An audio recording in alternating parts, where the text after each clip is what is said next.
mbere ya byose maze gushimira urukundo wankunze.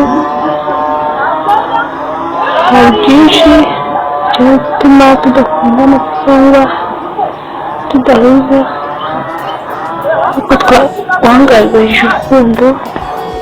Mbanje kugushimira, wakoze kunkunda kandi nifuza kutazabona byizera utazigera ureka kunkunda. Rero niyo mpamvu uyu munsi gusezeranyije ko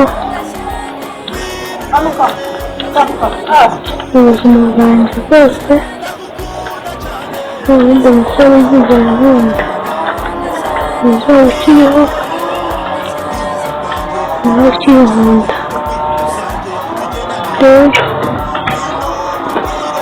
byaba ibibazo byaba cyangwa se ingorane, byaba bikomeye cyangwa byoroshye, dukize cyangwa se dukennye, nzakomeza kumukunda mu gihe nawe uzaba ukimfungurira umutima.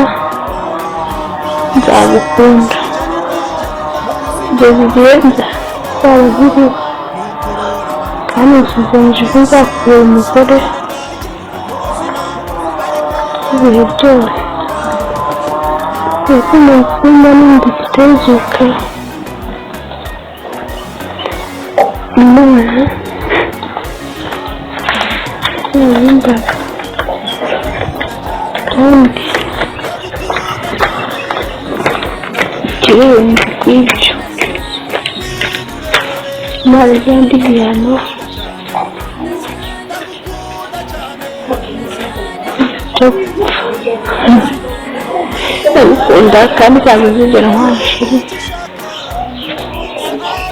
Nibona ko ngiye kukwanga, ikiruta ni uko nawe ubuzima bwanjye bwose ariwe nabuhamye, kandi nawe ntuzigere utezwa kunkunda.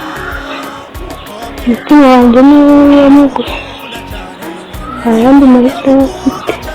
Niyo mpamvu nasezeranye gusezerana, kandi Imana izabikubashisha. Urakoze cyane.